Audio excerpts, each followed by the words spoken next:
설 연휴를 쉬는 동안 다우존스는 3거래 연속 상승했습니다. 하지만 오늘 쉬어가는 장세를 보였는데요. 55%의 기업들의 실적을 발표하면서 중간이 지나갔고 그동안의 성적표는 나쁘지 않았다는 평가입니다. 오늘은 GM과 월트 디즈니가 예상보다 좋은 실적을 내놨습니다. 월스트리트 저널에 따르면 미국의 셰일 석유 장악력이 늘어나는데 대응책으로 오펙과 러시아 등이 모인 오펙 플러스가 정식으로 카르텔화되는 방안이 추진 중입니다. 새 카르텔이 만들어지면 단기적이라도 유가 상승이 뒤따를 것이라는 관측입니다. 중국과의 무역 협상을 이어가기 위해 다음 주 중 미국 대표단이 중국 베이징을 방문합니다. 하지만 협상이 결코 쉽지 않음을 시사했는데요. 데드라인인 3월 2일까지 지식재산권 절취, 중국 시장 개방에 대한 문제를 해결해야 하는 숙제를 안고 있습니다. 국제유가는 0.6% 올라 배럴당 54달러 1센트의 거래를 마쳤습니다. 장중 하락세를 보였지만 미국의 원유 재고가 예상보다 적은 폭으로 증가했다는 소식에 반등하기 시작했고 결국 상승세로 오늘 장 마감되었습니다.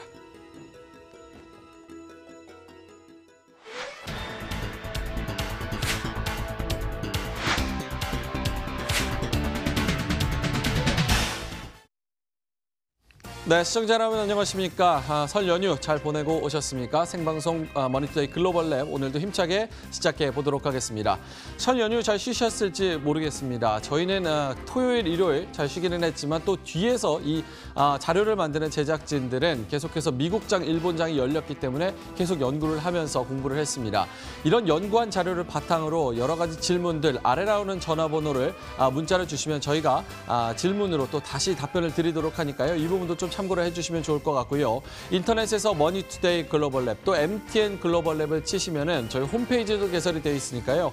여기도 접속을 해주셔서 많은 질문 남겨주시면 답변을 드리도록 하겠습니다. 자, 일단 우리가 설 연휴로 쉬어가는 동안에 미국 증시와 일본 증시는 계속해서 활발하게 열렸습니다. 금요일 그리고 월, 화, 수 오늘까지 수요일 동안 계속해서 뉴욕 증시, 일본 증시를 돌아갔는데요. 일단은 설 연휴로 쉬는 동안 다우존스는 지난 3거래 동안에 계속 플러스권에서 거래를 마쳤고 오늘은 또 쉬어가는 장세를 보였습니다. 일단은 기업들의 실적을 좀 집중을 하는 모습이었는데요. 지금 어닝 시즌이 한창 진행되고 있는 가운데 55%의 기업들이 실적 발표를 완료를 했고요. 62%가량이 예상치를 뛰어넘었다. 나쁘지 않다. 이런 통계가 나오고 있습니다. 오늘은 또 제너럴 모터스 그리고 월트 디즈니가 예상치를 넘는 그런 실적을 발표했는데요. 이따가 시황센터를 통해서 자세하게 좀 알아보도록 하고요. 일단은 오늘은 쉬어가기 장세를 보였습니다. 일단 0.1%에서 0.2% 그리고 나스닥은 0.3% 넘게 소폭 밀리면서 마감하는 그런 모습이었습니다. 자, 다음으로 넘어가 보도록 하겠습니다. 오늘 이렇게 약간 쉬어가는 장세를 보였지만 특징 종목들은 계속 있었는데요. 먼저 세 개의 종목들은 모두 다 30%에서 130% 넘게 나스닥 종목들이었습니다. 첫 번째로는 마크로제닉스라는 나스닥 종목인데요. 무려 130.40%가량 올랐네요. 암 치료제 개발 그리고 악성 종양 치료를 위한 후보 물질을 임상 개발 중인 바이오 제약사입니다. 오늘 상승 이유가 있었는데요. 자사의 후보 물질 중 하나가 마게턱시맵이라는 후보 물질이 있는데 여기서 임상 3상을 지금 실험을 하고 있습니다. 실험을 완료를 했는데 결과가 향상됐다라는 발표가 나오면서 오늘 무려 130%가량 급등하는 그런 모습을 보였습니다. 두 번째로는 어플라이드 DNA 사이언스입니다. 이름에서도 아실 수 있듯이 DNA 관련된 업체인데요.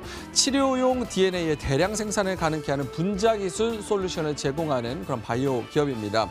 오늘 상승 이유가 있었습니다. 이스라엘 의회의 승인에 따라서 대마 수출이 증진될 것으로 내다보고 있는데 여기서 대마초 관련사인 테라켄과 전략적 제휴를 맺었다. 어느 정도 계약이 형성되면서 매출 증진에 대한 기대감이 오늘 36%가량 오르는 모습이었습니다.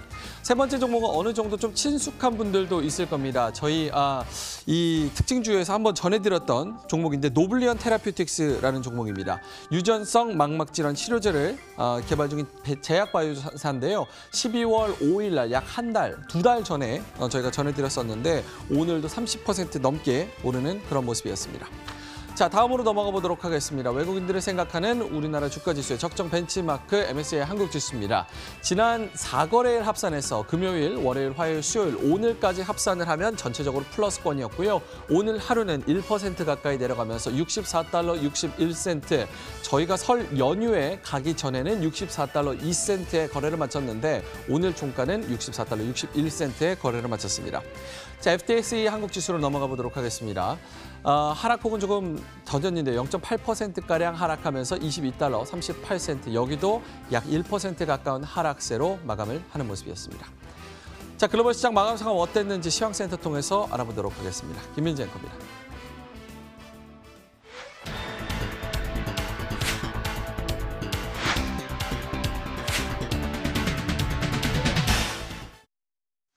네, 국내 주식시장이 이번 주 쉬어가는 동안에도 미국 주식시장을 활발하게 움직였습니다. 이번 주 내내 플러스 행진을 이어나갔는데요. 그러다 오늘 새벽에는 그간 상승에 따른 피로감에 그리고 재료가 뚜렷하게 없는 상황에서 다소 밀리면서 거래 마감을 지었습니다. 하지만 그 폭 자체는 크지 않았는데요. 조금 더 자세하게 종가와 함께 그 재료들 지금부터 체크해 보도록 하겠습니다. 다우지수를 포함해서 보시는 것처럼 3대 지수 모두 마이너스권에서 거래 마감 지었습니다. 장 초반부터 살짝 밀리는 분위기 반등 없이 쭉 이어가는 모습이 나타났습니다. 일단 시장을 위로든 아래로든 움직일 재료 자체는 뚜렷하진 않았습니다. 일단 그러나 무역 협상에 대한 기대감 자체는 이어졌다는 점 일단 플러스적인 요소로 보여야 되는데요. 문우시장관은 중국과의 무역 협상이 매우 건설적이다 이렇게 표현을 했습니다. 그리고 다음 주 베이징에서 추가적인 논의를 이어갈 것이다 이렇게 이야기를 했는데요. 계속해서 뚜렷한 결과는 나오질 않고 있고 구조적인 문제를 놓고 계속 협의점을 이루고 못하고 있지만 계속 기대감 시장 자체에서는 이어지고 있다라는 부분을 확인을 해보셔야겠고요. 자, 그리고 국정연설이 있었습니다. 시장에서는 이 트럼프의 국정연설이 방향키가 될 수도 있다라는 분석을 내놓기도 했는데 시장에 미치는 영향은 좀 제한적이었습니다. 원론적인 이야기만 나타내는 모습이었는데요. 중국과의 협상이 잘 되고는 있지만 구조개혁을 이뤄내겠다 이런 식으로 이야기를 했고요. 그리고 이 국경 장벽과 관해서는 확실히 만들겠다, 이를 이뤄내겠다라는 의지를 표명했을 뿐 추가적으로 어떠한 이야기를 내놓지는 않았습니다. 자, 실적 시즌인 만큼 큰 그림에서 전체 지수를 움직일 만한 재수는 없었지만 실적이란 재료를 가지고 등락 자체 좀 엇갈리는 모습을 보였습니다. 자, 오늘 업종 가운데 커뮤니케이션 서비스 업종이 1% 하락하면서 가장 업종들 가운데 큰 하락률을 기록했는데요. 일렉트로닉 아트를 포함해서 이 게임사들의 주가가 크게 빠지면서 전반적으로 업종에도 부담으로 작용을 했습니다. 앞으로의 가이던스가 시장을 실망스럽게 나왔는데요. 이 점 좀 보셔야겠습니다. 하지만 개별적으로 GM의 주가 흐름 상당히 좋았고요. 여기에다가 반도체주가 강한 흐름을 연출하면서 좀 업종별로 차별화되는 모습이 오늘장 나타났다는 부분 참고적으로 살펴보시면 좋겠습니다. 자, 미국 살펴보셨고요. 유럽으로 넘어가 보시죠. 전반적으로 주요국은 약세권에 머물렀습니다. 자, 그러나 이탈리아 주식시장과 같은 경우는 0.8% 플러스를 기록하면서 유럽 내에서 상당히 좋은 흐름을 보였고요. 전체 지수 내에서 봤을 때 IT 업종이 상대적으로 강세를 보였다는 점 특징으로 볼 수가 있겠습니다. 그러나 주요국이라고 할 수 있는 독일, 프랑스, 영국 증시 모두 하락이었는데요. 독일 쪽에서의 하락폭이 좀 크네요. 0.38% 정도 내리면서 거래 마감을 지었습니다. 자, 아시아로 가보겠습니다. 아시아 주식시장 전반적으로 조용했습니다. 국내 증시 쉬어갔고요. 여기에다가 중화권 주식시장 역시 춘절을 맞아서 쉬어갔는데요. 자, 오늘도 중국 증시는 열리지 않습니다. 이번 주 내내 연휴로 쉬어간다는 점 참고를 해보시고요. 그러나 홍콩 증시는 오늘까지만 휴장을 하고 금요일장 문이 열린다는 점도 함께 체크를 해보시면 좋겠습니다. 자, 그리고 유일하게 진행이 됐던 일본 주식시장의 흐름 보시죠. 상승폭을 대부분 반납한 상황에서 강보합권 정도에서 거래가 마감이 됐습니다. 2만 선은 계속 지켜내고 있는 모습이고요. 그러나 일본 내에서 니케이 지수 보시는 것처럼 소폭의 플러스를 마감을 하는 것을 보일 수가 있지만 도요타 자동차 같은 경우는 실적 전망을 하향 조정한 영향이 있었는데 이에 따라서 토픽스에서 비중이 큰 도요타 자동차이기 때문에 이런 뉴스는 토픽스 지수를 아래쪽으로 미끄러지게 하면서 소폭의 하락률을 그 지수는 기록했다는 점, 차별화된 지수의 흐름도 함께 아시아 내에서는 확인해 보실 수 있었습니다. 자, 동남아시아로 가보시죠.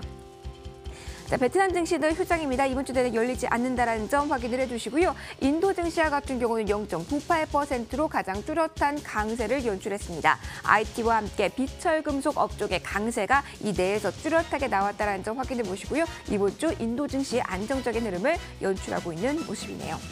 자, 그리고 호주 증시 보도록 하겠습니다. 뉴스가 있기 때문에 함께 살펴보고자 하는데요. 호주 중앙은행이 통화정책 기조를 긴축해서 중립으로 선회했다라는 뉴스가 나왔습니다. 은행주들 이번 주 계속 랠리를 펼치고 있는데요. 은행주 주도의 상승이라고 보시면 되겠습니다. 호주 증시 0.34% 플러스로 거래 마감을 지었습니다. 자, 외환 시장의 흐름도 보도록 하겠습니다. 국정 연설을 앞두고 달러와의 가치는 강세를 보였다는 점 특징. 그리고 여기에다가 호주 달러는 이 호주 중앙은행의 뉴스가 나오면서 달러와 대비 1% 급락하면서 1년 내 가장 큰 하루 낙폭을 기록했다는 점 특징적으로 볼 수가 있겠습니다.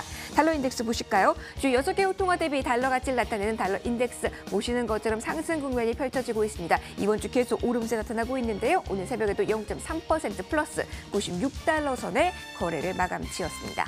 자, 그리고 유가 가보도록 하죠. 자, 유가 같은 경우는 오늘 장에서 뚜렷한 강세가 확인됐습니다.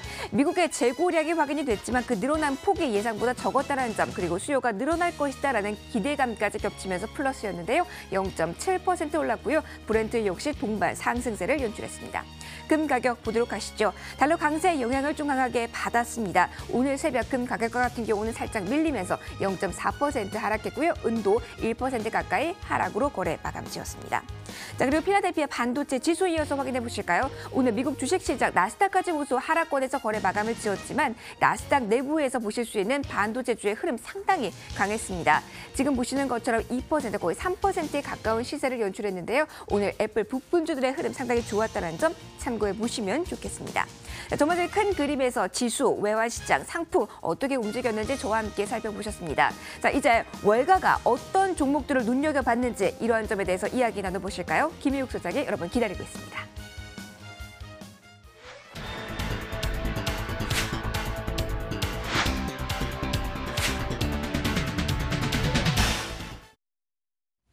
월요일 같은 목요일 아침에 글로벌랩 함께하고 계십니다. 우리가 이제 설 연휴 동안 쉬는 동안 미국이 4거래일 열렸으니까 4거래일을 오늘 하루에 오늘 개장에 반영해야 되는데 오늘 새벽 미국 지수는 마이너스로 보여지지만 일단 4거래일을 전체 더하고 빼고 했을 때 오늘 국내 증시 개장 외국인들은 일단 한국 주식에 대한 비중 확대로 나설 공산이 더 크다. 이 점을 먼저 말씀드립니다. 자, 오늘 새벽 현지 증권사 월가에서 어떤 종목들에 관심을 가졌는지 한번 살펴보시죠. 먼저 스카이웍스입니다. 조금 우리 입장에서는 이름이 생소할 수도 있는데 애플의 이제 부품 제조사가 되겠고요. 애플 실적 나올 때마다 가장 애플하고의 이제 주가 동조화가 큰 종목 중에 하나입니다. 뭐 기술력으로 보면 독보적인 기술을 갖고 있어가지고 미국의 퀄컴 그리고 한국의 자화전자에 비유되기도 하는데 퀄컴 같은 경우는 1985년도에 설립됐지만 이 스카이웍스는 2002년도 우리 월드컵 할 때 처음 벤처로 창업해가지고 이제는 명실공히 나스닥 지수, S&P 500 지수 구성 종목, 거기다가 필라델피아 반도체 구성 종목에 들어가 있습니다. 오늘 브라이언트 라일리가 대표로 있는 비 라일리 증권에서는 투자 의견을 매수로 제시했고 목표 주가는 90달러에서 94달러로 높여져 봤습니다. 매칭 종목으로는 말씀드린 LG이노텍하고 자화전자가 같이 들어가 있고요. 여기다가 이제 실적도 이번에 좋았고 가이던스도 괜찮았는데 여기다가 또 더해진 호재가 바로 오늘 20억 달러 상당의 자사주 매입을 발표했습니다. 이거는 당연히 내부자 내지는 경영진의 자사 주가 전망에 대한 긍정적인 전망을 반영한다고 봐야 되겠죠. 주력 생산품은 애플에 들어가는 트랜스미터 모듈 같은 반도체 부품을 생산하고 있습니다. 오늘 스카이웍스가 필라델피아 반도체 지수 전체를 들어올리면서 11% 강한 상승을 보여줬습니다. 그 다음에 이제 CEO가 자꾸 돌발 행동을 하면서 가야 되는 화성은 못 가고 테슬라 주가가 지금 화성으로 향하고 있는데 올라갔다고 좋은 게 아니고요. 마이너스로 지금 공매도가 쌓여가고 있다는 소리입니다. RBC에서는 이제 투자 의견을 언더퍼폼, 기대를 저버라 정도 수준으로 볼 수 있겠고 목표 주가를 245달러로 내려잡아서 아직도 너무너무 비싸다는 수준이고 여기서 최소 30%가량 더 빠질 수도 있다는 정도의 20% 정도 더 빠질 수 있다는 정도의 전망을 내놨습니다.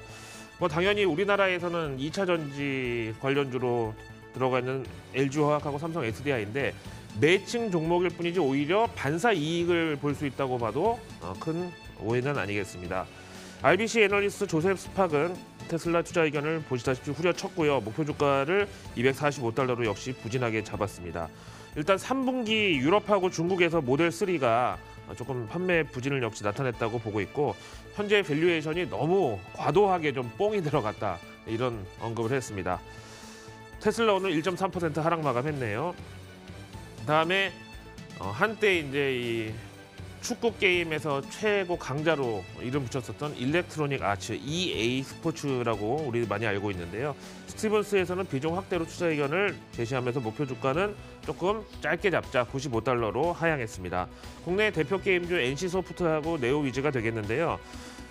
일단 3분기 실적 실망스럽고 또 가이던스도 그렇게 좋을 게 없었다고 보는데 사실은 2020년도에는 게임 이름이 앤섬하고 타이탄 풀이라는 게 있대요. 여기에 대해서는 일단은 좋겠지만 지금 당장으로서는 성장세가 조금 눈높이를 낮추는 것이 좋아 보인다. 그래서 비중 확대 의견은 제시하되 목표 주가는 조금 짧게 잡자라고 보고서에서 밝혔습니다.